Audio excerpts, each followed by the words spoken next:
இன்றைய நாளுக்குரிய பத்திரிகைகள் பார்வையோடு இன்றும் கைவசம் யாழ் பிராந்தியத்திலிருந்து கிடைத்திருக்கக்கூடிய 4 பத்திரிகைகள் இருக்கின்றன. முதலிலே ஈழநாட்டு பத்திரிகை கண்ணோட்டத்தோடு இணைந்திருக்கலாம். இன்றைய நாளுக்குரிய ஈழநாட்டு பத்திரிகையின் பிரதான தலைப்பிடலாக தெற்கில் தமிழர் விரோத அரசு வேண்டும் என வடக்கில் தோல்வியடைந்த கட்சிகள் விருப்பம், யாழில் கூறினார் அமைச்சர் பிமல் ரத்நாயக்க.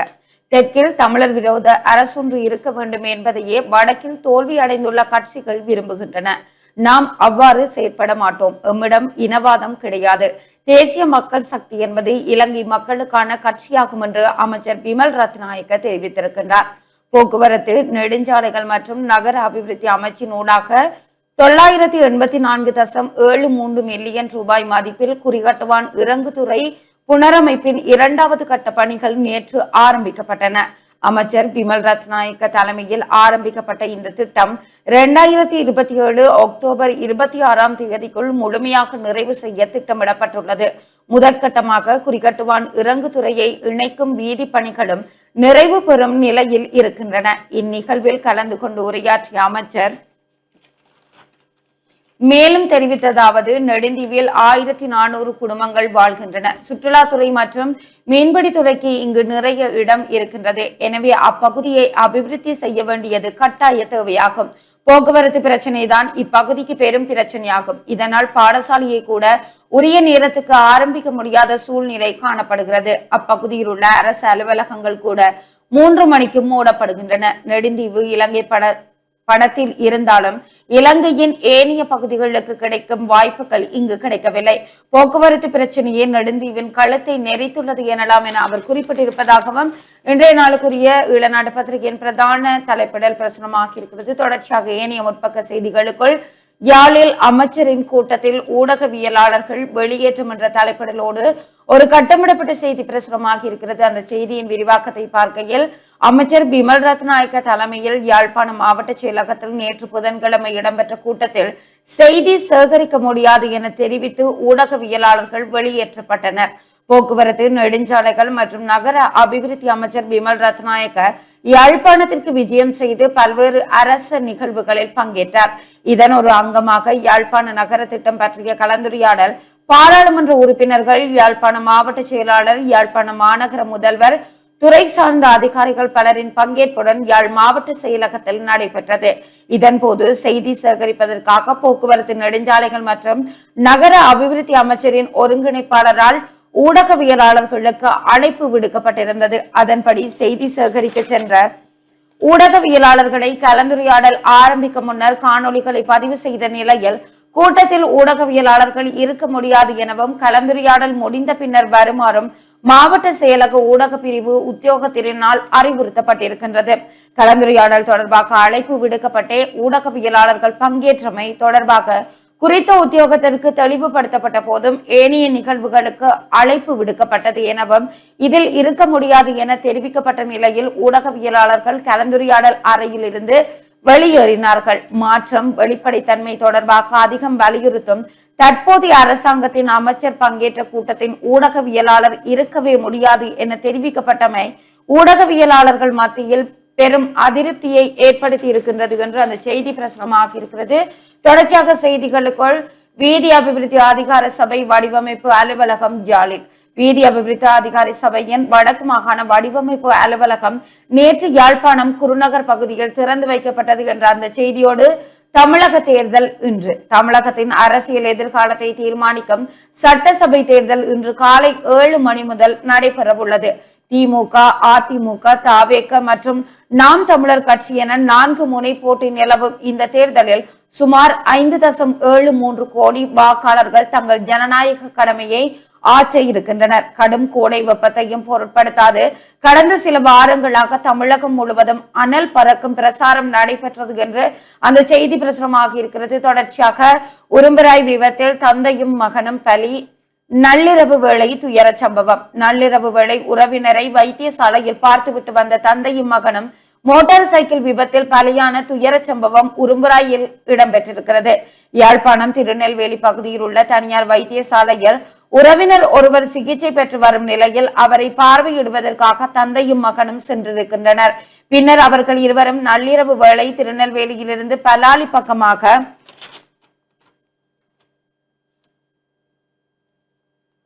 வீடு நோக்கி மோட்டார் சைக்கிளில் திரும்பிக் கொண்டிருந்தனர். இதன் போது உரும்புராய் சந்தியில் அவர்கள் பயணித்த மோட்டார் சைக்கிள் மீது வட்டாரக வாகனம் மோதியுள்ளது. இந்நிலையில் இருவரும் சம்பவ இடத்திலேயே உயிரிழந்திருக்கின்றனர் என்ற அந்த செய்தி பிரசுரமாக இருக்கிறது.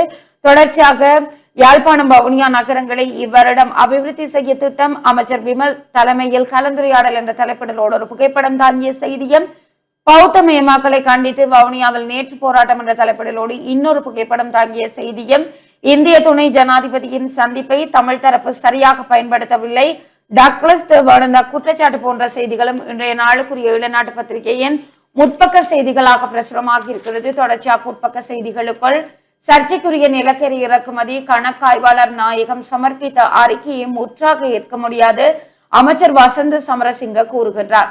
சர்ச்சைக்குரிய நிலக்கரி இறக்குமதி தொடர்பாக கணக்காய்வாளர் நாயகம் சமர்ப்பித்துள்ள அறிக்கையில் உள்ள சில விடயங்களை ஏற்றுக்கொள்ள முடியாது என வர்த்தக மற்றும் உணவு பாதுகாப்பு அமைச்சர் வசந்த சமரசிங்க தெரிவித்திருக்கின்றார் என்ற அந்த செய்தியும், பாடசாலைகளை நம்பிக்கை தரும் இடங்களாக மாற்றுவதே நோக்கம், பிரதமர் கரணி அமரசூரிய தெரிவிப்பு.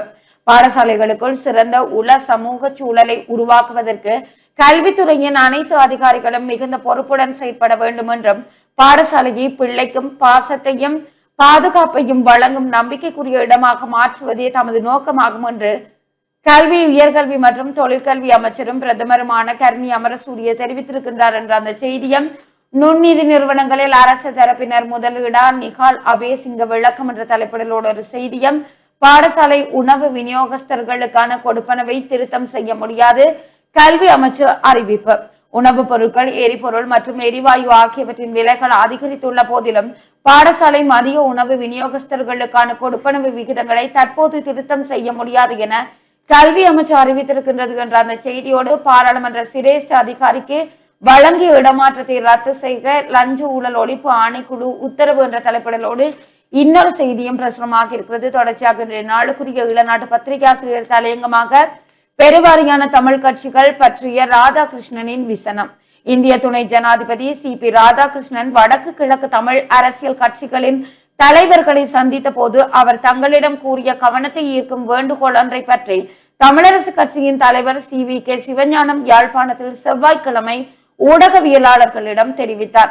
ராதாகிருஷ்ணன் எனது கைகளையும் பாராளுமன்ற உறுப்பினர் சிவஞானம் ஸ்ரீதரனின் கைகளையும் பிடித்துக் கொண்டு வடக்கு கிழக்கு மாகாணங்களில் தற்போது அரசியல் கட்சிகள் அதிகரித்திருக்கின்றன, இதனை ஓரளவு ஒழுங்கிற்கு கொண்டு வாருங்கள் என்று கேட்டுக்கொண்டார் என்று இன்றைய நாடுக்குரிய பத்திரிகை ஆசிரியர் தலையங்கம் தொடர்ந்து செல்கிறது. தொடர்ச்சியாக சர்வதேச செய்திகளுக்குள் அமெரிக்க ஈரான் போர் நிறுத்தம் நீடிப்பு என்ற தலைப்பிடலோடு ஒரு செய்தியும், ஈரானுடன் போர் நிறுத்தத்தை அமெரிக்கா நீடித்ததை அடுத்து தங்கம் விலை அதிகரிப்பு போன்ற செய்திகளும் பிரசுரமாகி இருக்கின்றன. தொடர்ச்சியாக செய்திகளுக்குள் எரிபொருள் மின் விநியோகத்திற்கு எந்தவித பாதிப்புகளும் ஏற்படாது, அனுர கருணாதிலக தெரிவிப்பு.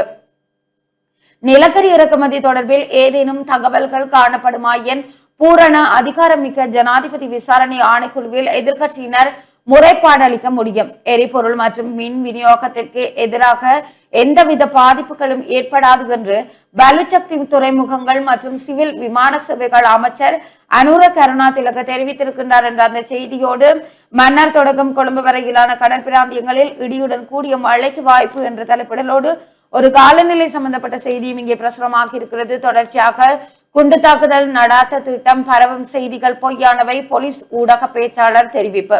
கொழும்பு மற்றும் ஏனைய மக்கள் நடமாட்டம் அதிகம் உள்ள பகுதிகளில் தொடர் குண்டு தாக்குதல்களை நடாத்த நபர் ஒருவர் தயாராகி வருவதாக சமூக வலைதளங்கள் மற்றும் சில இணையதளங்களில் வெளியாகி வரும் செய்திகளை போலீசார் மறுத்திருக்கின்றனர். இந்த விடயம் தொடர்பில் போலீஸ் ஊடக பேச்சாளர் FG உட்லர் கூறுகையில், இந்த தகவல்கள் முற்றிலும் பொய்யானவை, அத்துடன் இவ்வாறான எந்த ஒரு சம்பவமும் பதிவாகவில்லை. பாதாள உலக குழு தலைவர் கஞ்சிபானை இம்ரானின் சகா ஒருவர் இந்த சம்பவத்துடன் தொடர்புடையவர் என்ற சந்தேகத்தின் அடிப்படையில் கைது செய்யப்பட்டிருக்கின்றார் என்று அந்த செய்தி தொடர்ந்து செல்வதனை காணக்கூடியதாக இருக்கிறது. தொடர்ச்சியாக அரச வெசாக் உற்சவம் இம்முறை மாத்தறையில் என்ற தலைப்பிடலோடு ஒரு செய்தியும், பயங்கரவாத நிதி வளங்களை தடுக்க அரசாங்கம் நடவடிக்கை என்ற தலைப்பிடலோடு இன்னொரு கட்டமிடப்பட்ட செய்தியும் பிரசுரமாக்கி இருக்கிறது. தொடர்ச்சியாக ஈஸ்டர் தாக்குதல், கருத்து வேறுபாடுகளால் இன நல்லிணக்கத்திற்கு பாதிப்பு ஏற்படும் என்ற தலைப்பிடலோடு ஒரு செய்தியும், சுகாதார அமைச்சின் முன்னாள் சட்ட அதிகாரி விளக்கமறியலில் என்ற தலைப்பிடலோடு இன்னொரு செய்தியும் பிரசுரமாகி இருக்கிறது. தொடர்ச்சியாக விவசாயி சுட்டுக்கொலை பரிசோதனையில் உறுதி, மட்டக்களப்பு களவாஞ்சிக்குடி பிரதேசத்தில் மிளகாய் செய்கை தோட்டத்தில் காயங்களுடன் 19ஆம் திகதி ஞாயிற்றுக்கிழமை சடலமாக மீட்கப்பட்ட 68 வயது விவசாயி உள்நாட்டு தயாரிப்பு துப்பாக்கியால் சுட்டுக் கொலை செய்யப்பட்டார் என்பது உறுதி செய்யப்பட்டிருக்கின்றது என்ற அந்த செய்தியும் பிரசுரமாக இருக்கிறது. தொடர்ச்சியாக இன்றைய நாளுக்குரிய இளநாடு பத்திரிகையின் இறுதிப்பக்க செய்திகளுக்குள் மருந்து பற்றாக்குறை ஏற்படும் அபாய நிலை, மருந்து தொழில்துறை சம்மேளனம் எச்சரிக்கை.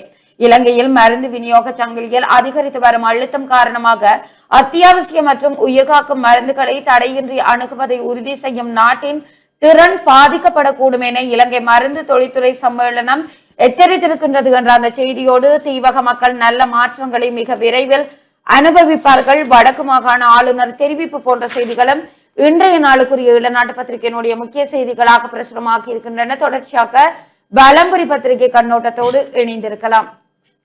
வலம்புரி நாளிதழுடைய பிரதான தலைப்பு செய்தியாக தமிழர் விரோத அரசு வேண்டுமென்றே வடக்கில் தோல்வியடைந்துள்ள கட்சிகள் விரும்புகின்றன. யாழில் போக்குவரத்து அமைச்சர் பிமல் ரத்நாயக்க தெரிவிப்பு. தெற்கில் தமிழர் விரோத அரசு ஒன்று இருக்க வேண்டும் என்பதையே வடக்கில் தோல்வியடைந்த கட்சிகள் விரும்புகின்றன. நாம் அவ்வாறு செயற்பட மாட்டோம் என போக்குவரத்து அமைச்சர் பிமல் ரத்நாயக்க தெரிவித்திருக்கிறார் என்ற செய்தி பிரதான தலைப்பு செய்தியாக இருக்கிறது. ஏனைய முற்பக்க செய்திகளுக்குள் யாழ்ப்பாணம் வவுனியா நகரங்களை அபிவிருத்தி செய்ய நடவடிக்கை, அமைச்சர் பிமல் ரத்நாயக்க தெரிவிப்பு. இலங்கையில் 10 நகரங்களை அபிவிருத்தி செய்யும் செயற்திட்டத்துக்கு அமைய வடமாகாணத்தில் யாழ்ப்பாணம் மற்றும் வவுனியா நகரங்களை அபிவிருத்தி செய்வதற்கும் அரசாங்கத்தினால் நடவடிக்கைகள் எடுக்கப்பட்டுள்ளது என போக்குவரத்து அமைச்சர் பிமல் ரத்நாயக்க தெரிவித்திருக்கிறார். நெடுஞ்சாலைகள் மற்றும் நகர அபிவிருத்தி அமைச்சர் பிமல் ரத்நாயக்க தலைமையில் நேற்று பிற்பகல் 3:30 மணிக்கு யாழ் மாவட்ட செயலக மாநாட்டு மண்டபத்தில் நடைபெற்ற கலந்துரையாடலின் போதே அமைச்சர் இவ்வாறு தெரிவித்திருக்கிறார் என்று அந்த செய்தியும் கட்டமிடப்பட்ட செய்திகளாக குறிகட்டுவான் இறங்குதுறையின் 2ஆம் கட்ட புனரமைப்பு பணிகள் ஆரம்பம் என்ற புகைப்படம் தாங்கிய செய்தி. அதேபோல 14 இந்திய மீனவர்களுக்கு 10 வருடங்களுக்கு ஒத்திவைக்கப்பட்ட சிறை தண்டனை என்ற செய்தியும் காணப்படுகிறது. $2.5 மில்லியன் பணம் திரைசேரியிலிருந்து காணாமல் போயிருக்கிறது. நாட்டின் திரைசேரியிலிருந்து $2.5 மில்லியன் பணம் காணாமல் போயுள்ளதாக எதிர்க்கட்சிகள் குற்றம் சுமத்தி இருக்கிறார்கள் என்று அந்த செய்தியோடும் உரும்புராயில் கோர விபத்து, தந்தை மகன் ஸ்தலத்தில் பலி. யாழ்ப்பாணம் உரும்புராய் பகுதியில் இடம்பெற்ற கோர விபத்தில் தந்தையும் மகனும் ஸ்தலத்தில் உயிரிழந்திருக்கிறார்கள் என்று அந்த செய்தியோடும் இந்திய துணை ஜனாதிபதியை சந்தித்த கம்பவாரதி ஜெயராஜ் என்ற ஒரு புகைப்படம் தாங்கிய செய்தி. அதேபோல வவுனியாவில் உறவுகள் கவன ஈர்ப்பு போராட்டம் என்ற புகைப்படம் தாங்கிய செய்தியும் காணப்படுகிறது. டித்வா இழப்பீடுகளை மே மாதத்துக்குள் வழங்குக ஜனாதிபதி அனுர பணிப்பு. டித்வா புயலால் பகுதியளவில் சேதமடைந்த வீடுகளுக்காக அரசினால் அங்கீகரிக்கப்பட்ட 5 லட்சம் ரூபாய் இழப்பீட்டுத் தொகையை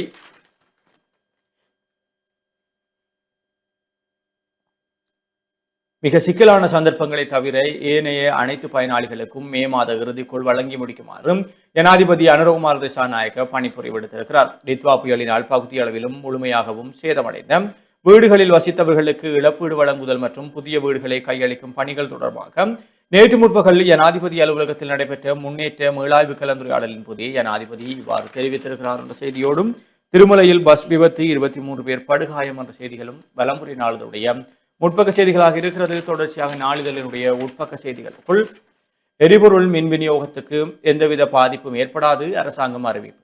எரிபொருள் மற்றும் மின் விநியோகத்துக்கு எந்தவித பாதிப்பும் ஏற்படாது என வலுசக்தி, துறைமுகங்கள் மற்றும் சிவில் விமான சேவைகள் அமைச்சர் அருணூர கருணாதிலக தெரிவித்திருக்கிறார் என்ற அந்த செய்தியோடு மருந்து பற்றாக்குறை ஏற்படும் அபாயம், அவசர நடவடிக்கை எடுக்குமாறும் எச்சரிக்கை. இலங்கையில் மருந்து விநியோக சங்கிலியில் அதிகரித்து வரும் அழுத்தம் காரணமாக அத்தியாவசிய மற்றும் உயிர்காக்கும் மருந்துகளை தடையின்றி அணுகுவதை உறுதி செய்யும் நாட்டின் திறன் பாதிக்கப்படக்கூடும் என இலங்கை மருந்து தொழில்துறை சம்மேளனம் எச்சரித்திருக்கிறார்கள் என்ற செய்தியோடும் மறுசீரமைப்பு பணிகளுக்காக பிலிப்பைன்ஸ் நிதியுதவி என்ற புகைப்படம் தாங்கிய செய்தியும் காணப்படுகிறது. பட்டாசு சத்தத்தால் செல்ல பிராணிகளுக்கு பாதிப்பு.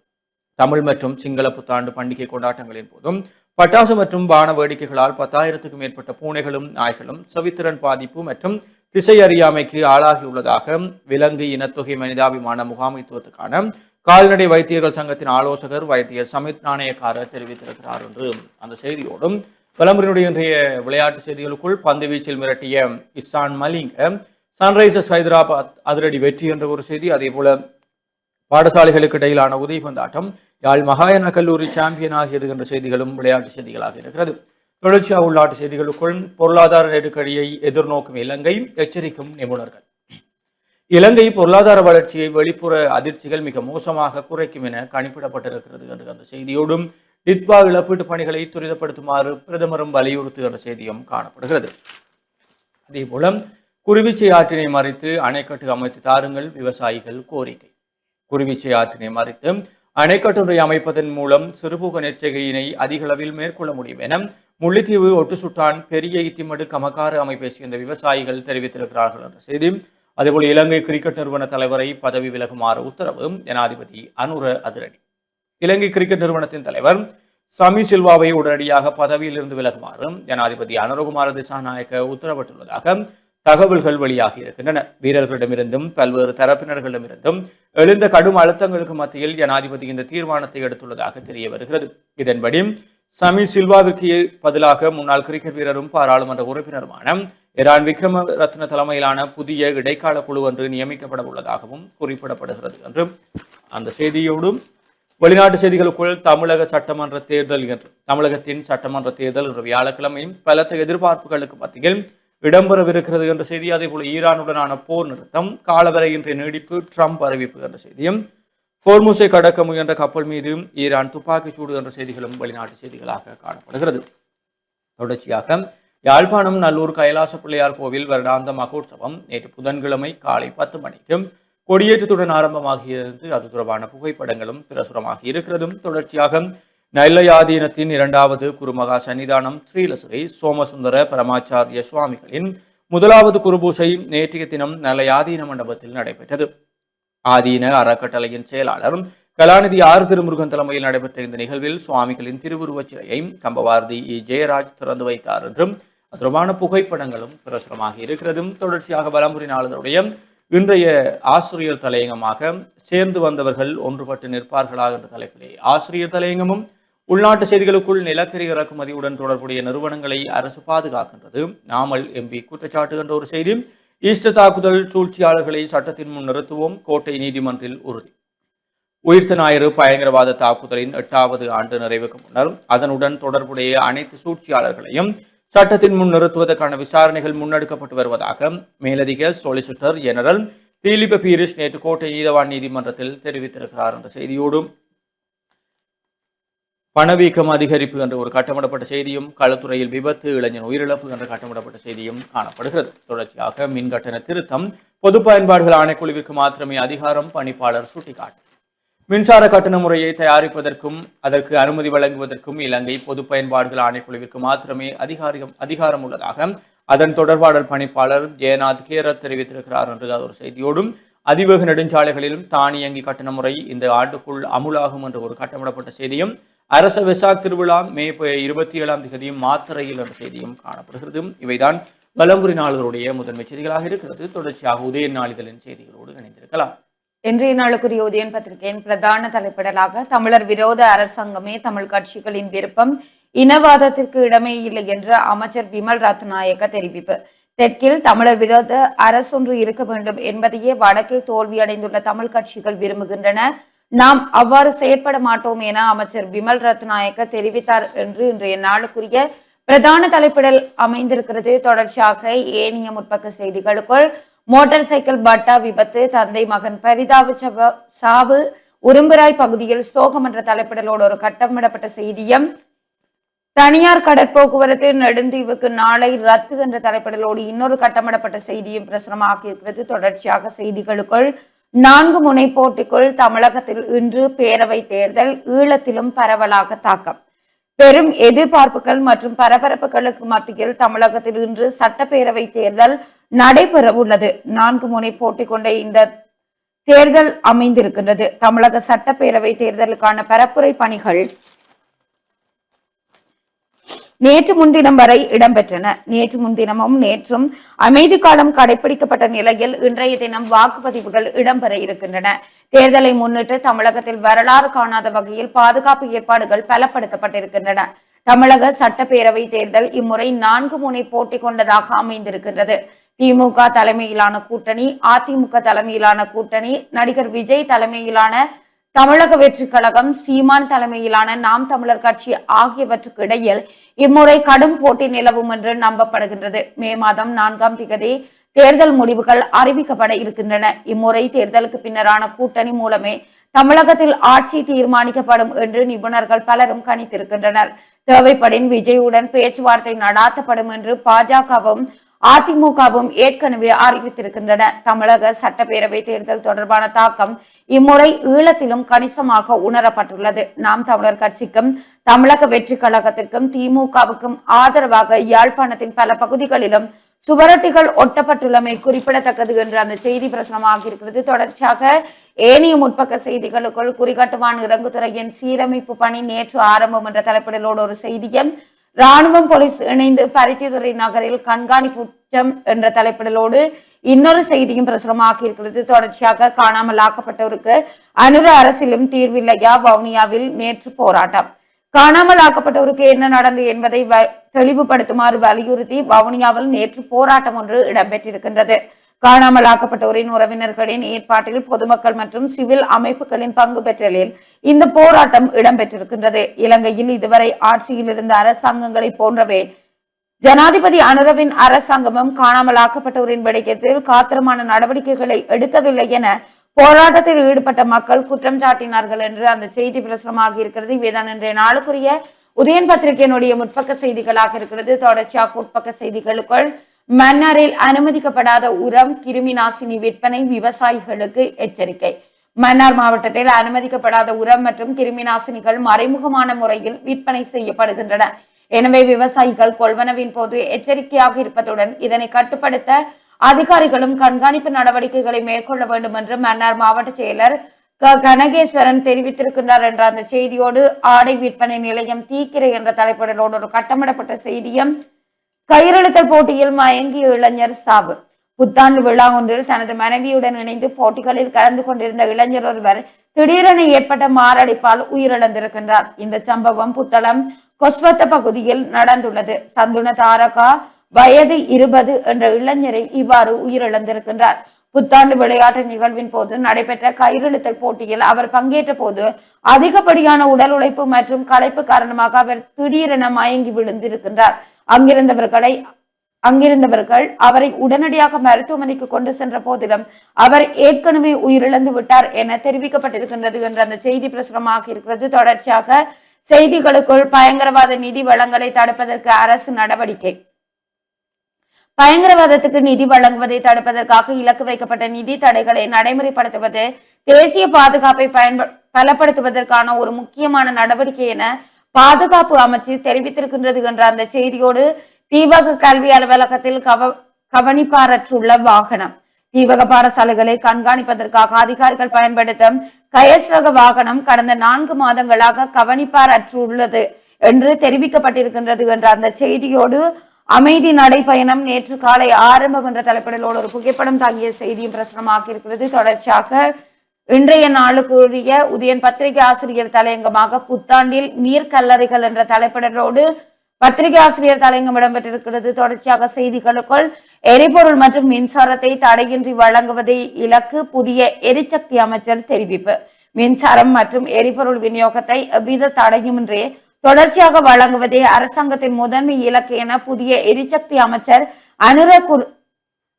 கருணாதிலக தெரிவித்திருக்கின்றார் என்ற அந்த செய்தியோடு தங்க விலை அதிகரிப்பு. ஈரானுடனான போர் நிறுத்தத்தை அமெரிக்கா நீடித்ததை தொடர்ந்து கச்சா எண்ணெய் விலை குறைந்ததாலும் பணவீக்கம் மற்றும் வட்டி விகித அதிகரிப்பு தொடர்பான அச்சம் தணிந்ததாலும் நேற்று தங்கத்தின் விலை உயர்வடைந்திருக்கின்றது என்ற அந்த செய்தியும் பிரசுரமாகி இருக்கிறது.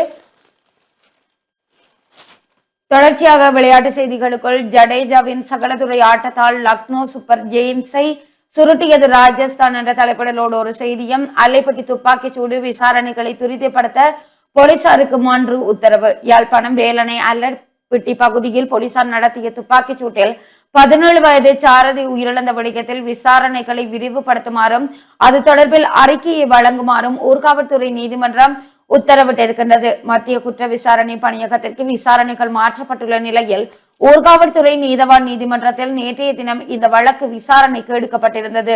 இதன் போதே போலீசார் நடாத்திய துப்பாக்கிச் சூட்டில் 17 வயது சிறுவன் உயிரிழந்த விடயத்தில் விசாரணைகளை விரிவுபடுத்துமாறு நீதிமன்றம் உத்தரவிட்டிருக்கின்றது என்ற அந்த செய்தியும் தொடர்ச்சியாக இன்றைய நாளுக்குரிய உதயன் பத்திரிகையினுடைய இறுதிப்பக்க செய்திகளுக்குள் யாழில் இருந்து உள்ளூர் உற்பத்திகள் வெளிநாடுகளுக்கு நேரடி ஏற்றுமதி வடக்கு ஆளுநர் தெரிவிப்பு. உள்ளூர் உற்பத்தி பொருட்களை யாழ்ப்பாணத்தில் இருந்து நேரடியாக வெளிநாடுகளுக்கு ஏற்றுமதி செய்வதற்கான ஏற்பாடுகள் தற்போது இறுதிக்கட்டத்தை நெருங்கியுள்ளன என்று வடக்கு மாகாண ஆளுநர் வேதநாயகன் தெரிவித்திருக்கிறார் என்ற செய்தியும் இன்றைய நாளுக்குரிய உதயன் பத்திரிகையினுடைய முக்கிய செய்திகளாக புலந்திருக்கிறது. இவைதான் இன்றைய நாளுக்குரிய ஏனைய நாளிதழ்களின் முக்கிய செய்திகளாகவும் பிரசுரமாக இருப்பதனை காணக்கூடியதாக இருக்கிறது.